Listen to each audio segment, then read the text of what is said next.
Est-ce que Visage, ce que nous sommes, est-ce que l'on peut appeler une série concept? Le terme série concept est un peu connoté maintenant parce que c'était comme ça qu'on appelait les séries avec plusieurs dessinateurs, un dessinateur par tome, des sagas qui pouvaient durer pas mal d'albums. Donc, sans juger de la qualité de ces concepts-là, ils ont, voilà, maintenant, c'est un terme qui a été un peu préempté par ce genre de construction narrative et créative-là.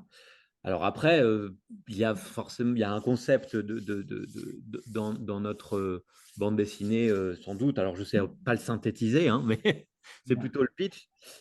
Par contre, ce n'est pas une série concept dans cet esprit-là. Voilà, on est une équipe de trois, on fait les quatre albums ensemble. Voilà. Donc, s'il s'agit de ce concept-là, pour couper le cours à certaines rumeurs que j'ai vues passer sur Internet qui disaient déjà, ah, c'est encore une série concept euh, avec on change de dessinateur tout le temps. Non, non, c'est pas ça. Je suis là tout le temps. Mais par contre, après, sur, le fait de suivre plusieurs trames narratives à différentes époques en même temps, oui, ça peut être aussi une idée de concept narratif pour faire des échos dans différentes périodes historiques et pour suivre les choix de nos personnages confrontés à des situations de crise et pour constater s'ils font le même genre de choix ou ils en font d'autres. Voilà. Donc ça, ce serait peut-être le concept en termes de narration qui représente un peu cette série-là. Oui, moi j'aimais beaucoup quand les séries concept ont démarré. Je me souviens notamment du Mm. Décalogue, du Ah oui, regretté Zero, et aussi de la série par exemple Les 7 de mon camarade David ouais, Chauvel. oui. Je trouvais ça vraiment bien, c'était super intéressant, c'était novateur. C'était une sorte de défi narratif et de storytelling. Seulement le problème, c'est qu'après il y a eu beaucoup d'imitations, beaucoup moins intéressantes souvent, hélas. Et du coup, ça a lassé le lecteur, mais enfin, ou la lectrice d'ailleurs. Donc, on ne voudrait pas être enfermé dans cette case, sans vouloir dire qu'on fait quelque chose d'absolument et entièrement nouveau. En tout cas, on n'a pas voulu s'inscrire dans ce registre-là. On l'a dit, 4 tomes en moins d'un an. Alors Aurélien, comment fait-on pour arriver à tenir un tel rythme? Alors non, c'est-à-dire que on a fait ce qu'on appelle du frigo, de la mise au frigo, c'est-à-dire que moi, le tome 1 est sorti alors que j'avais déjà commencé le tome 4. Voilà. Donc c'est ça la technique, c'est que j'ai bossé pendant longtemps. D'ailleurs, j'ai pas sorti d'album pendant un moment, une période. Le dernier album que j'ai sorti, c'était en 2020 avec l'Homme Book. Et on me disait, bon, bah, t'as arrêté la BD? C'était la question, hein. Non, non, j'ai pas arrêté. Donc le rythme est toujours le même, c'est-à-dire je mets un an et demi à faire un album à peu près, quoi. Et voilà, simplement, on retarde le moment de la sortie et ça sort tout d'un coup. Un cahier documentaire complète l'album. Il y est question du vieil Armand, un éperon rocheux sur lequel ont péri ou ont été blessés 30 000 soldats. On y parle aussi de la Prusse, de l'Allemagne, de Versailles, de son traité, du vote des femmes en Allemagne dès 1919, de l'artisanat des tranchées dont il est fortement question dans l'album. Comment avez-vous conçu ce supplément? Bah, en fait, on avait extrêmement beaucoup de choses à dire. Ah ouais. On en avait bien pour 6 tomes, parce que déjà, là, on fait 1900-1954, mais vraiment, on aurait rêvé de faire 1900-1989, la chute du mur. Ouais. Donc, on a toujours été très bavards. Et malheureusement, dans une case, on ne peut pas tout mettre, surtout Ouais. qu'Aurélien il trouvait qu'il y avait déjà beaucoup trop de cases. Beaucoup trop de textes. Donc, il a fallu faire des choix, mais on ne voulait pas renoncer à tout parce qu'il y a des choses qui nous paraissaient, qui nous tenaient à cœur pour des raisons personnelles ou enfin, d'histoire familiale ou parce que on se sentait impliqué dans ce genre de choses, enfin, dans ces éléments-là. Et on a voulu en parler, on a voulu communiquer dessus et en fait transmettre ces informations qui nous paraissaient importantes, tout simplement. Voilà. Quelles sont les précautions à prendre pour rester crédible dans une fiction, que ce soit pour des scénaristes ou pour un dessinateur? Bah, moi, je pense que, et là, vraiment, enfin, Alors, ça aussi, c'est vraiment mon point de vue de communicante. Plus vous êtes vrai dans la communication aux autres, plus le message passe. C'est-à-dire, si vous essayez de dire un truc auquel vous ne croyez pas, ça ne fonctionne pas. Donc, par rapport à ça, forte de ça et de cette façon dont je travaille depuis des années, quand j'ai abordé cette BD avec Miaul, pour moi, c'était absolument impossible de ne pas avoir cette composante-là de véracité.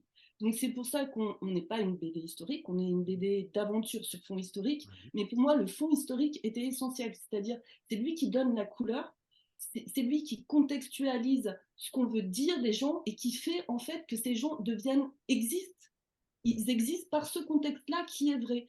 Et en plus, dans cette histoire qui est complètement inventée, on a mis plein de choses qui sont réelles, c'est-à-dire des anecdotes familiales, mais des histoires que des gens nous ont confiées.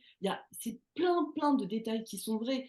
Et là, je revenais à ce que je disais, je suis vraiment ravie parce que dans les premières dédicaces qu'on a faites, les gens, ils le sentent et les retours qu'on a, c'est ça.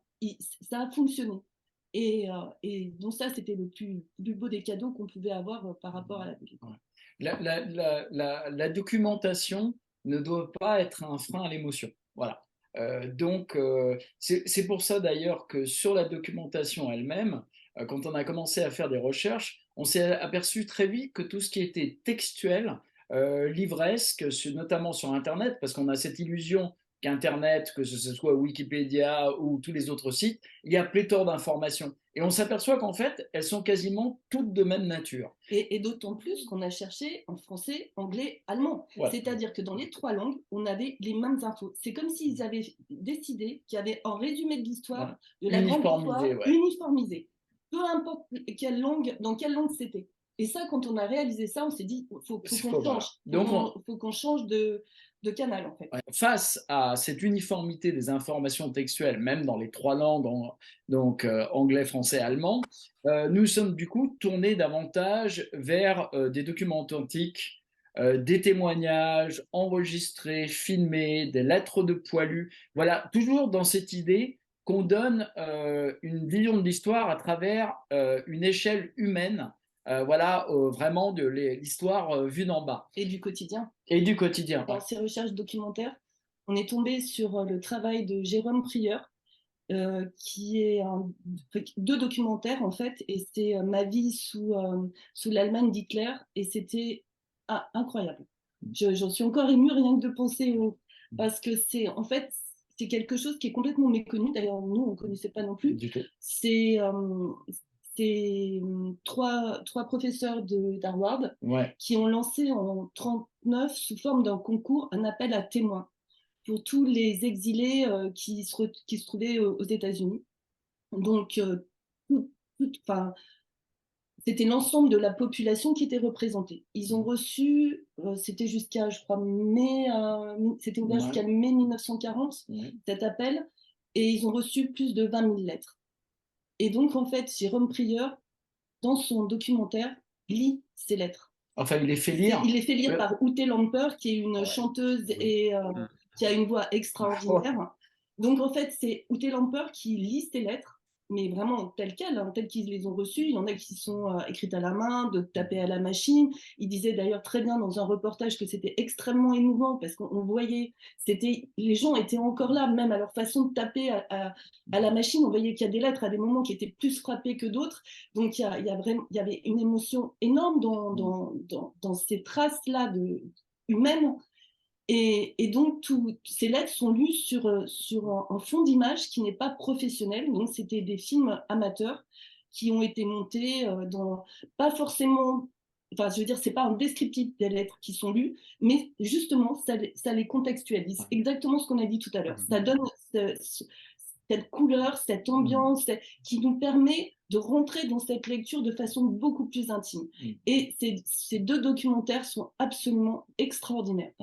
Et c'est le terme qu'utilisait Aurélien tout à l'heure, c'est immersif. Et c'est ce qu'on a voulu aussi mettre dans notre BD. Voilà, vraiment tirer le lecteur dedans. Donc, je suppose que toute cette documentation que vous avez recueillie en rédigeant votre scénario, vous en avez fourni une bonne partie à Aurélien pour réalisé. On a un peu trié quand même, mais Ouais. ouais, il a eu un tsunami de doc. Ouais, ouais. Alors Aurélien, est-ce que c'est une aide ou une contrainte? Les deux, mon capitaine. En fait, je ne pourrais pas faire autrement que d'avoir cette documentation parce que déjà, je ne suis pas un historien et même si Mihol et Nathalie n'en sont pas non plus, ils ont quand même fait d'énormes recherches. Et si j'avais dû les faire de mon côté, là, pour le coup, c'est eux qui portent l'histoire et qui ont une intention au départ. Et donc, c'est vraiment eux qui sont plus à même de trouver ce qu'ils veulent véhiculer et les documents qui vont pouvoir être le véhicule de ces émotions. Moi, je reçois ça et après, c'est un effet inverse, c'est-à-dire qu'ils ont une émotion, ils trouvent des documents, ils m'envoient des documents et moi, je dois en faire sortir à nouveau une émotion. Donc, c'est un exercice qui peut aussi être contraignant dans le sens où ça peut ralentir la créativité, dans le sens où je ne pars pas de mon émotion, mais je pars de l'émotion de quelqu'un d'autre et de documents et de personnes qui ont disparu par ailleurs, ou de mes personnages, mais je dois les intégrer encore une fois, dans la grande histoire. Donc oui, c'est quand même assez contraignant, mais effectivement, pour revenir à cette idée d'immersion, je me rends compte du parallèle que je peux faire aussi par rapport à ce que j'avais déjà pu dire à d'autres moments au sujet du fantastique, où je considère que le fantastique fonctionne à partir du moment où on l'inscrit dans le quotidien. Voilà, quand il vient perturber un contexte connu de toutes et tous. En revanche, pour ce qui est de notre préoccupation à nous, c'est-à-dire la petite histoire, enfin l'histoire individuelle dans la grande histoire, c'est l'inverse, c'est-à-dire qu'on part de l'histoire et on vient l'illustrer par en fait des préoccupations hyper intimes. Et c'est ça qui va rendre cette intimité crédible. C'est qu'au-dessus, on sent le poids cette histoire et la masse des histoires individuelles qui s'accumulent pour faire cette grande histoire, quoi. Alors, en matière de conflits du XXe siècle, sur la Première ou sur la Seconde Guerre mondiale, quelles sont aux uns et aux autres vos références à chacun en termes de fiction, que ce soit en littérature, en bande dessinée ou en cinéma? Alors, il y en a beaucoup. Je ne vais pas forcément prendre, en ce qui me concerne, je ne vais pas forcément prendre des classiques, parce que ça, tout le monde peut les retrouver. Moi, il y a en matière de narration, uniquement de narration, sur des époques historiquement très connotées, il y a un film, Les Leçons persanes, qui m'a vraiment bluffé. Le pitch est très simple, les soldats nazis font une rafle, ramassent un certain nombre de prisonniers, commencent à les exécuter, et il y en a un tout d'un coup qui dit mais moi, enfin, puisque ce sont des prisonniers juifs, ils sont en train vraiment, on est en plein dans l'antisémitisme primaire, et l'un des prisonniers dit mais non, en fait, je ne suis pas juif, je suis perse. Voilà. Or, coïncidence, l'un des commandants du camp est très féru non seulement de lettres persanes, mais en plus, il voudrait éventuellement, il prépare un petit peu sa fuite et voudrait partir dans un endroit où on parle le farsi. Et donc, il va épargner ce prisonnier pour que ce prisonnier lui apprenne la langue perse, donc le farsi. Le seul truc, c'est qu'en fait, il va devoir inventer parce qu'il ne parle pas du tout. Voilà. Et donc, ça fait une histoire démantelage. J'espère que j'ai vraiment pas trop spoilé. C'est une narration, on est en tension d'un bout à l'autre du film. C'est vraiment l'un des films où j'étais accroché à mon fauteuil en me disant, c'est pas possible, il va pas s'en sortir. Voilà, c'est un petit peu, ça rejoint un peu le propos précédent, c'est-à-dire que pour faire passer une histoire fantastique, il faut du réalisme autour, il faut l'inscrire dans le réalisme. Et c'est exactement ce que fait ce film-là. Donc, les leçons persanes, hein, je recommande vraiment à tout le monde. Une autre histoire qui m'a bluffé, c'est un bouquin qui s'appelle, oui, c'est le titre français, c'est Le tatoueur d'Auschwitz. Là, le pitch est assez singulier aussi. C'est un homme qui arrive dans le camp, probablement l'un des camps les plus célèbres. C'est quelqu'un qui sait dessiner et il se retrouve à un moment à être l'assistant d'un jour du tatoueur, de celui qui tatoue les numéros donc sur les bras des juifs et des juifs qui arrivent dans le camp. Ce qui ne requiert pas forcément un côté artistique particulier, mais quand même. Bon. Et il y a une technicité. Et son prédécesseur se fait tuer, et donc il se retrouve le seul tatoueur d'Auschwitz. Et il en tatoue des bras non-stop, et tout d'un coup, il voit arriver une femme. Elle vient, elle lui tend son bras pour qu'il la tatoue, il en tombe immédiatement amoureux, et il se fait une promesse, nous allons survivre tous les deux. C'est une histoire vraie.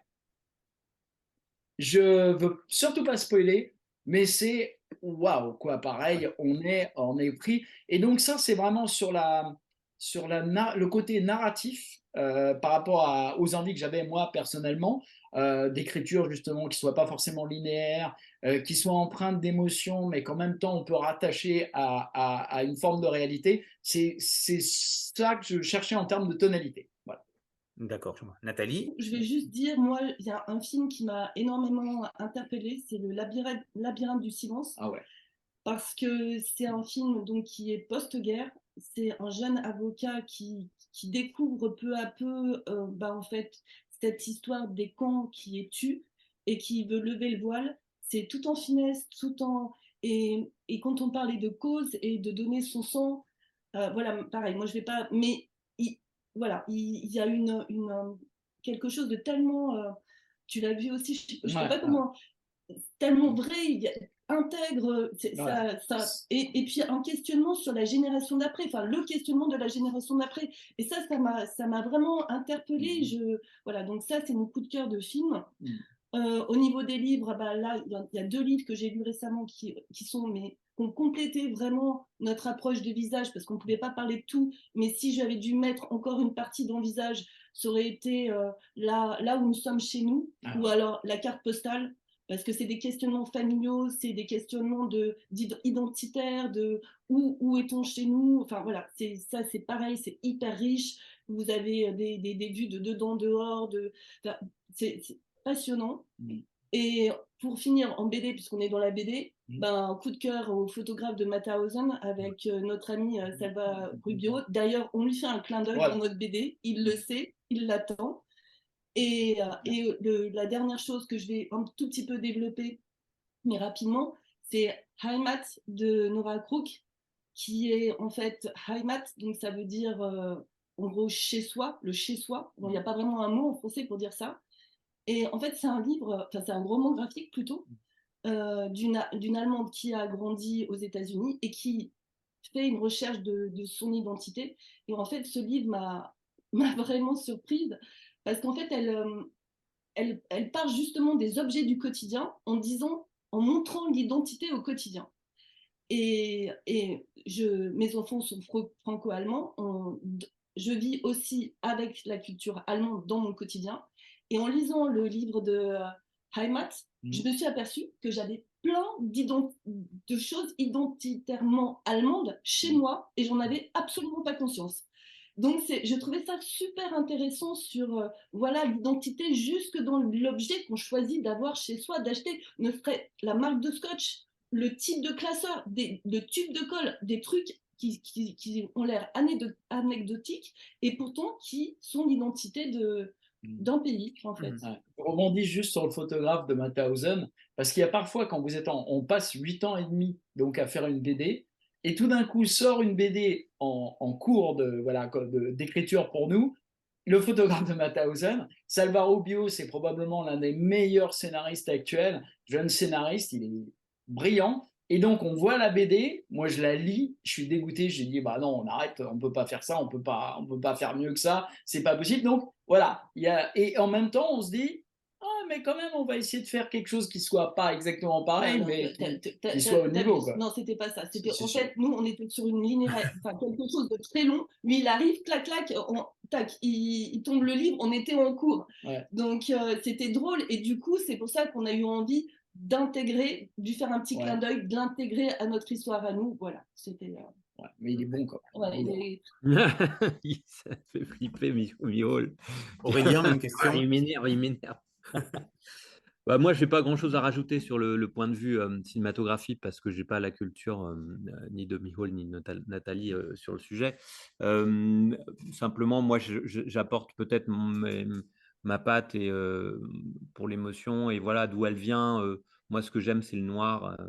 Et le noir, il m'a inspiré surtout par le travail de Dino Battaglia ou Breccia ou Topi. Voilà, ce genre d'artistes-là. Et je pense que ça correspond. Bon, évidemment, alors si on parle de Première Guerre mondiale, voilà, on est un peu coincé. Tardy. On est coincé par Tardy, mais bon, voilà, je pense qu'on est obligé de regarder ce qui se passe aussi à cet endroit-là. Mais voilà, c'est devenu une référence, mais c'est un peu une facilité de le dire, un lieu commun maintenant.